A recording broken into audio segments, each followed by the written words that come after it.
जी नमस्कार, good morning सभी को, राम राम। स्वागत है आपका अपने यूट्यूब चैनल दिशांजय स्टडीज़ में। और आज की वीडियो में हम करेंगे हरियाणा जी के।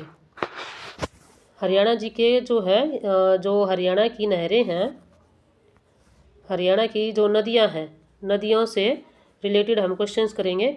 तो पहले ही आपकी सुविधा के लिए एक मैप दे दिया है मैंने ऊपर। तो आप इस मैप से जो है नदियों को कवर करते चलेंगे, देखते रहेंगे कि कौन सी नदी कहाँ से निकल रही है, कहाँ तक बहती है। तो ये जो है लॉन्ग टर्म तक आपको याद रहेगा और अच्छे से जो है इसका विजुअलाइजेशन हो जाएगा। चलिए शुरू करते हैं आज की क्लास। क्वेश्चन है, यमुना नदी का उद्गम स्थल कहाँ है? तो यमुना नदी का उद्गम स्थल है यमुनोत्री। ये यमुनानगर में है, सॉरी, यहाँ से तो जो हरियाणा में एंटर करती है, यमुनोत्री है उत्तराखंड में। क्या है? उत्तराखंड में बंदरपूंछ की पहाड़ियों से यमुनोत्री नामक जो है ग्लेशियर से निकलती है। नेक्स्ट क्वेश्चन है, हरियाणा में यमुना नदी किस जिले में की सीमा बनाती है? हरियाणा नदी जो है हरियाणा में यमुना नदी किस जिले की सीमा बनाती है, मतलब किस जिले से लेकर कहाँ से कहाँ तक जो है ये सीमा बनाती है। तो आप इधर जो है मैप में देखेंगे, जो यमुना नदी है ये हरियाणा में यमुनानगर से प्रवेश करती है। यमुनानगर और यमुनानगर, कैथल, ये करनाल, यमुनानगर और करनाल, उसके बाद पानीपत, सोनीपत, फरीदाबाद, और उसके बाद जो है ये पलवल से यहाँ से निकलकर यूपी में एंटर करती है। पलवल में जगह है हसनपुर, हसनपुर नामक जगह है पलवल में, और यहाँ से जो है ये यूपी में प्रवेश कर जाती है। ठीक है, तो यूपी के अलीगढ़ में कई जगह जो है फरीदाबाद भी दिया हो, लेकिन ये पलवल से जो है इसका यूपी में प्रवेश कर जाती है। एक जो हसनपुर वो है सोनीपत में। जो सोनीपत वाला हसनपुर है, यहाँ पर जो है आधुनिक आंगनवाड़ी, हरियाणा की पहली आधुनिक आंगनवाड़ी कहाँ पर स्थापित की गई थी? तो सोनीपत के हसनपुर में। तो ये डिफरेंस थोड़ा सा याद रखना। नेक्स्ट क्वेश्चन है, हरियाणा में यमुना नदी पर कौन सा बैराज या बांध है?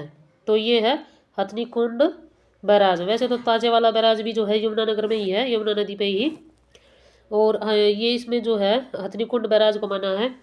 और यमुना नदी का जो हरियाणा में प्रवेश माना गया है वो कहाँ कहाँ से माना गया है? ताजेवाला बैराज से, हथनीकुंड बैराज से, और एक है कलेसर राष्ट्रीय उद्यान से। तो एचएससी जो है इन तीनों को ही सही मानती है, तीनों जगहों से सही मानती है। आपको जो एग्जाम में एक ही इनमें से एक ही ऑप्शन मिलेगा, तो आपको जो है एक ही टिक करना होगा। नेक्स्ट क्वेश्चन है, यमुना नदी हरियाणा में कहाँ से प्रवेश करती है?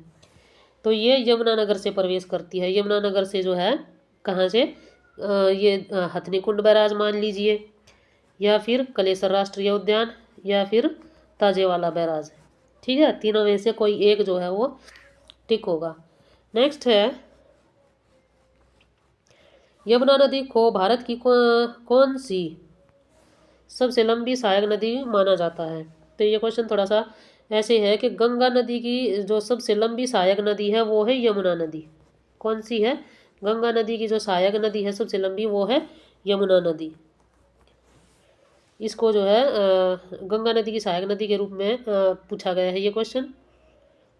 तो नेक्स्ट क्वेश्चन है, सरस्वती नदी को हरियाणा में पुनर्जीवित करने के लिए कौन सी योजना शुरू की गई है? तो ये है सरस्वती पुनरुद्धार योजना। ये 2016 में जो है शुरू की गई थी, और इसके लिए जो बोर्ड गठन किया गया है उसका नाम है सरस्वती पुनरुद्धार बोर्ड जो, और इसके अध्यक्ष कौन है? सीएम है, हरियाणा के सीएम नायब सिंह सैनी। कौन है अध्यक्ष? नायब सिंह सैनी। और ये जो है सरस्वती नदी, ये जो है यमुनानगर में आदि बद्री नामक स्थान पर जो है इसके अवशेष मिले हैं। नेक्स्ट क्वेश्चन है, हरियाणा में सरस्वती नदी के अवशेष किस स्थान पर मिले हैं? तो आ गया ना ये क्वेश्चन, आदि बद्री नामक स्थान पर जो है इसके अवशेष मिले हैं, यमुनानगर जिले में ही है। नेक्स्ट क्वेश्चन है, सरस्वती नदी का उल्लेख, प्राचीन उल्लेख किस वेद में मिलता है? तो ये है ऋग्वेद। ऋग्वेद में जो है सरस्वती नदी का बार बार उल्लेख है, रिपीटेशन है, बहुत बार उल्लेख है। जो ऋग्वेद काल है या महाभारत काल है, इनके जो सभी घटनाओं का प्रमुख केंद्र कौन रहा है? सरस्वती नदी जो है इनका केंद्र रहा है। यमुना नदी का ऋग्वेद में 3 बार जिक्र है। कितने बार जिक्र है? 3 बार। और गंगा नदी का जो है ऋग्वेद में 1 बार जिक्र है। कितनी बार जिक्र है? 1 बार। सरस्वती का 12 बार, यमुना नदी का 3 बार और गंगा नदी का 1 बार जिक्र किया गया है। नेक्स्ट क्वेश्चन है, सरस्वती नदी को आधुनिक वैज्ञानिक दृष्टिकोण से किस नाम से जाना जाता है? तो ये है घग्गर हाकरा नदी। यहाँ तो जो है हरियाणा में ये लुप्त हो गई थी। जो हरियाणा इंडिया जी के मानता है वो कहता है कि जो सरस्वती नदी है वो अब भारत में नहीं है, लेकिन जो हरियाणा जी के है वो सरस्वती नदी के अवशेष को मानता है। और हरियाणा में जो है सरस्वती नदी को क्या बोला जाता है? मतलब ये एक अपवाद है घग्गर हाकरा नदी के नाम से। हाकरा जो है हाकरा जो नदी है ये कहाँ पर है? हाकरा पाकिस्तान में जो है, पाकिस्तान में सरस्वती नदी को क्या बोला जाता है? हाकरा नदी। क्या नाम बोला जाता है? हाकरा।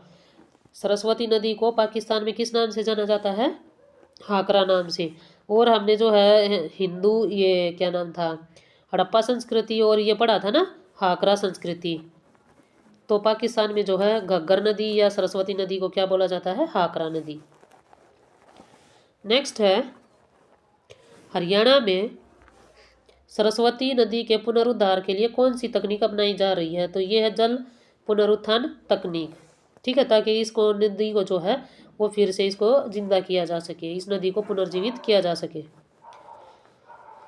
नेक्स्ट क्वेश्चन है, यमुना नदी हरियाणा में कितनी लंबी सीमा बनाती है? तो ये 320 किलोमीटर की सीमा बनाती है। और कौन कौन से डिस्ट्रिक्ट हैं? यमुनानगर है, करनाल है, पानीपत, सोनीपत और इसके बाद जो है पानीपत, सोनीपत और फरीदाबाद। ठीक है, तो इन जिलों से होकर ये सीमा बनाती है 320 किलोमीटर की। हरियाणा में यमुना नदी किन जिलों से होकर गुजरती है? तो कुरुक्षेत्र नहीं आएगा, कुरुक्षेत्र अम्बाला से नहीं है।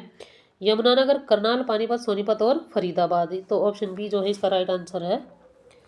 नेक्स्ट है, यमुना नदी हरियाणा में किस स्थान से उत्तर प्रदेश में प्रवेश करती है? तो ये करती है अलीगढ़, जो यूपी में एक जगह है अलीगढ़, वहाँ से जो है ये उत्तर प्रदेश में प्रवेश करती है। नेक्स्ट है, ये दिया हुआ है यहाँ, फरीदाबाद के हसनपुर से होते हुए अलीगढ़ उत्तर प्रदेश में प्रवेश करती है। हरियाणा की प्रमुख नदी कौन सी है? तो वेल नोन है यमुना नदी है, इसी से जो है सिंचाई होती है और जल की आपूर्ति होती है हमारे हरियाणा में, और जो इसके पूर्वी भाग में बहती है। देखिए पूर्वी भाग क्या है, जो ये यमुना नदी है ये यूपी और हरियाणा के बीच एक नेचुरल बाउंड्री का काम करती है। तो जो इधर वाला हिस्सा है इसको बोलते हैं पश्चिमी यमुना नहर, पश्चिमी यमुना। और जो यूपी की साइड इसका हिस्सा है उसको बोलते हैं पूर्वी यमुना। तो हरियाणा में जो है क्या बोलेंगे यमुना को? पश्चिमी यमुना। और इसी के नाम पर जो है ये पश्चिमी यमुना नहर, ये सारी जो परियोजनाएं हैं सिंचाई परियोजनाएं ये लागू की गई है। नेक्स्ट क्वेश्चन है, सरस्वती नदी का उद्गम स्थल कहाँ है? तो ये है शिवालिक की पहाड़ियों से। कैसे याद करेंगे? शिवालिक की पहाड़ियों से सरस्वती और सिरमौर जिला, इससे जो है शिवालिक की पहाड़ियों से सिरमौर जिले से सरस्वती नदी जो है ये हरियाणा में प्रवेश करती है। तो ये सीरीज से जो है आप याद कर सकते हैं। नेक्स्ट है, महाभारत में वर्णित, तो महाभारत का जिक्र हो गया, तो किस नदी का जिक्र होगा? सरस्वती का। किस नदी का जिक्र होगा? सरस्वती नदी का। महाभारत हो या ऋग्वेद हो, महाभारत हो या फिर ऋग्वेद का जिक्र हो या ऋग्वैदिक काल का, अरे ऋग्वेद री बनाना भूल गए भैया, ऋग्वेद का या ऋग्वैदिक काल का जिक्र हो या फिर महाभारत का, तो किस नदी का नाम होगा? सरस्वती नदी का। तो नरकातारी अंधरक तीर्थ किस नदी के किनारे स्थित है? सरस्वती नदी के किनारे स्थित है। नेक्स्ट क्वेश्चन है, सरस्वती नदी हरियाणा में किस जिले से प्रवेश करती है? सरस्वती नदी के बारे में पूछा तो यमुनानगर से प्रवेश करती है। यमुना नदी भी यमुनानगर से प्रवेश करती है। सरस्वती नदी कहाँ से प्रवेश करती है? आदि बद्री नामक जगह से प्रवेश करती है। नेक्स्ट क्वेश्चन है, सरस्वती नदी को प्राचीन काल में किस प्रकार की नदी माना जाता था? तो इसको जो है बारहमासी नदी के जो है ये एक बारहमासी नदी थी और हमेशा जो है जल से भरी रहती थी। अभी तो जो इसके जो ये लुप्त होगी ना हरियाणा में। नेक्स्ट है सरस्वती नदी की प्रमुख सहायक नदियाँ कौन सी हैं? तो ये है हुगंग और मारकंडा। कौन कौन सी? हुगंग और मारकंडा नदी जो है सरस्वती की प्रमुख नदियाँ मानी गई थी, सहायक नदियाँ। नेक्स्ट क्वेश्चन है महर्षि वेदव्यास ने महाभारत की रचना किस नदी के किनारे की? तो महाभारत में जो है नदी का जिक्र हो गया तो सरस्वती नदी के किनारे। नेक्स्ट है घग्गर नदी को किस प्रकार की नदी माना जाता है? तो इसको जो है मौसमी नदी माना जाता है। और ये जो है कहाँ से निकलती है? शिवालिक से निकलती है। ठीक है, शिवालिक से जो है निकलने वाली नदी है। और क्या नाम है, वर्षा ऋतु में ही जो है इसके जल जो है इसकी जल आपूर्ति होती है। घग्गर नदी का उद्गम स्थल कहाँ से है? ऊपर क्वेश्चन था घग्गर नदी। घग्गर नदी शिवालिक श्रेणी से निकलती है। और घग्गर नदी का उद्गम स्थल कहाँ से है? तो ये शिवालिक की श्रेणी से निकलती है। नेक्स्ट क्वेश्चन है हरियाणा में घग्गर नदी की कुल लंबाई कितनी है? तो घग्गर नदी की कुल लंबाई है 292 किलोमीटर। कितनी? 292। और यमुना की है 320 किलोमीटर। तो यमुना के बाद कौन सी नदी आती है? घग्गर नदी आती है। ठीक है, यमुना नदी सबसे ज़्यादा जो है क्षेत्र को सिंचाई जो है सिंचित करती है। नेक्स्ट क्वेश्चन है ये घग्गर नदी का दिया हुआ है अम्बाला घग्गर नदी कहाँ कहाँ से? पंचकुला, अम्बाला, कैथल, फरीदाबाद और सिरसा जिलों से जो है 292 किलोमीटर तक बहती है। नेक्स्ट है घग्गर नदी राजस्थान में किस जिले में प्रवेश करती है? तो घग्गर नदी जो है राजस्थान में किस जिले से में प्रवेश करती है? बीकानेर जिले से। नेक्स्ट है मारकंडा नदी का प्राचीन नाम क्या है? मारकंडा नदी का प्राचीन नाम क्या है? अरुणा। मारकंडा नदी को किस नाम से जाना जाता था? अरुणा नदी के नाम से। मारकंडा नदी का उद्गम स्थल। मारकंडा नदी का उद्गम स्थल कहाँ स्थित है? तो ये है शिवालिक की पहाड़ियों से। और इसका जो है उद्गम स्थल क्या माना गया है? हिमाचल की, ये रहा पेन, ये इसे समझा देंगे। इसका जो उद्गम स्थल कहाँ माना गया है? हिमाचल प्रदेश के धरतीधर नामक पहाड़ियों से जो है ये निकलती है और हरियाणा में अम्बाला जिले से में प्रवेश करती है। अम्बाला जिले से जो है हरियाणा में ये प्रवेश करती है।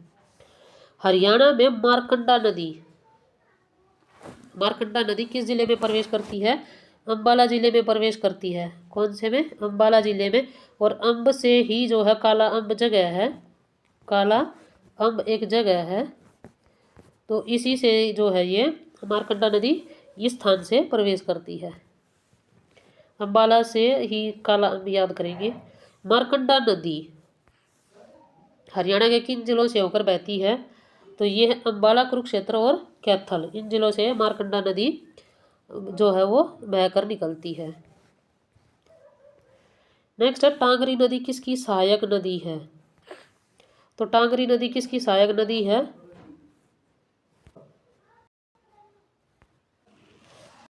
टांगरी नदी किसकी सहायक नदी है? ये मारकंडा की जो है ये सहायक नदी है।